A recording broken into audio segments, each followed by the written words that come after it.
మొత్తానికైతే vehicle FC అయితే తిరుపతిలో చేయట్లేదు. కాళహస్త్రి సైడ్ అయితే చేస్తున్నారు. కానీ అక్కడికన్నా ఇక్కడ ఒక ప్రాసెస్ పెద్దదే అనిపించింది. ముందుగా అందరికి హాయ్ అండి. ఈ వీడియో చివరి వరకైతే చూసేయండి. యాక్చువల్‌గా మన బండికైతే ఎఫ్‌సీ ఇంకా 4 డేస్‌లో అయిపోతది. ముందుగానే చేసుకుందాం అయితే నేను మా తమ్ముడైతే బయలుదేరేసాను. ముందర పోయేది మావోడు. ఎనకైతే నేను పోతున్నా.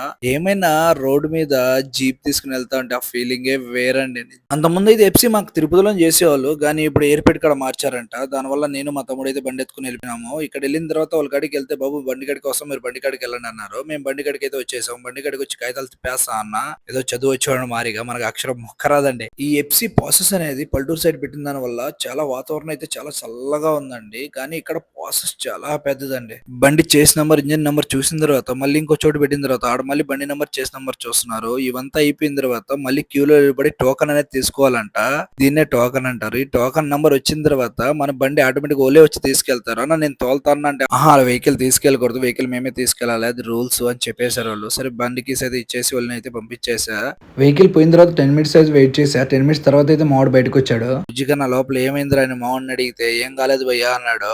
దయచేసి చెప్పేది బాగానండి. వీడియో చూసే దాంట్లో నా శత్రువులు కూడా ఎక్కువ మంది ఉంటారు. దయచేసి కులుక్కోవద్దండి భయ్యా. ఎందుకంటే కష్టపడి తీసుకున్న ఒక బండి నేను. సరే అండి అయితే నెక్స్ట్ వీడియోలో కలుద్దాం. టాటా బాయ్. See you.